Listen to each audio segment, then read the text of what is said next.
Hello students, welcome back in St. Joseph Academy's online classes.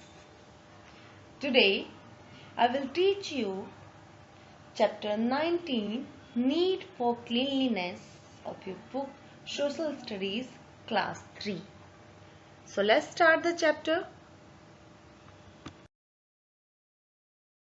So our today's chapter is Need for Cleanliness. Why do we need for cleanliness? Why can't we stay dirty? We will know the reason in this paragraph and the chapter further.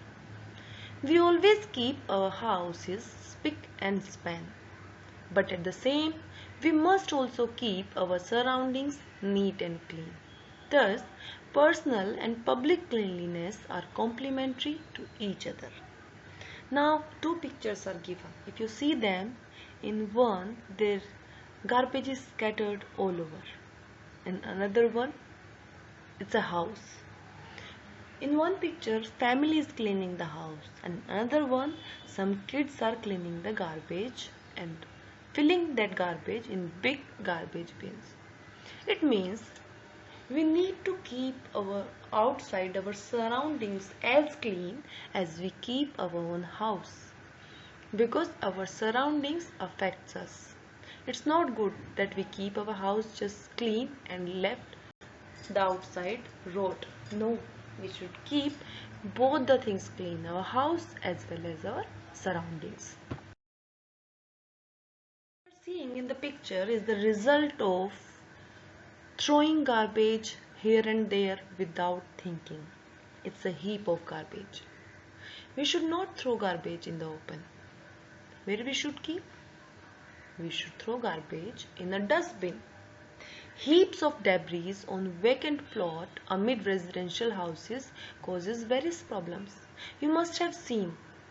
In the residential area, if some plot is empty, everybody starts throwing garbage there without thinking that plot is in the middle of our houses. If garbage will be there, it stink. Mosquitoes will be there. Rodents will be there.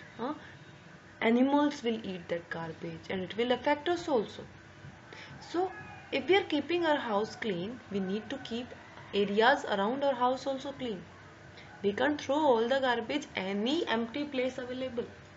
There should be a proper place to dispose of the garbage. What you are seeing in the picture, it is the larva of mosquito. Mosquitoes, some grow in dirty water, some grow in fresh water. Stagnant water also causes major environmental hazard. Stagnant means a water which has not been cleaned for a long time. Ruka hua pani. Stagnant water can become a breeding ground for the mosquitoes. Breeding ground means a place where mosquitoes grow and take birth. These mosquitoes are carriers of dengue and malaria.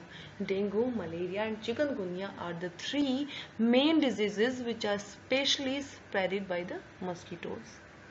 And where mosquitoes breed? In dirty water or in a water which is not clean from a long time.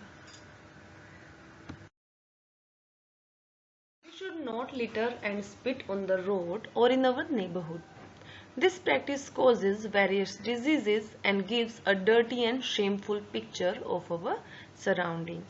For example, in the picture you can see both the men are spitting on the wall. Does it look good? In your area also you must have seen people eat suparis and pans and anything and just spit unnecessarily without seeing where they are spitting, and they leave the red mark there which looks quite dirty. So we should not litter and spit on the road or anywhere. It's a very dirty habit and it makes our surroundings dirty. As you can see in the picture, there are three types of dustbin: paper, bio and plastic. Three different type of dustbin means plastic, which cannot be disposed of easily because it does not decompose easily, so it should be thrown in plastic dustbin. Bio vegetable peels, uh, uh, paper, and normal garbage of the house. That is biodegradable because it decomposes very fast. And the third one, which is written paper, normally we keep wet waste.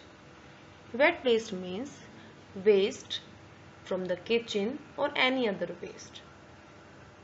That's why we should throw or segregate all the garbage in 3 different sections.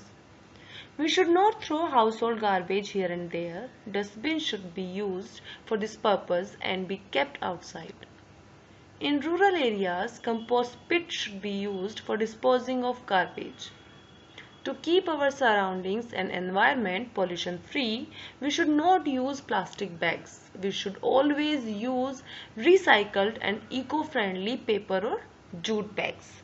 Because plastic does not decompose. It takes years and years to decompose, and yet it doesn't decompose completely. We cannot burn it because when we burn the plastic, it creates air pollution because many harmful gases come out of it.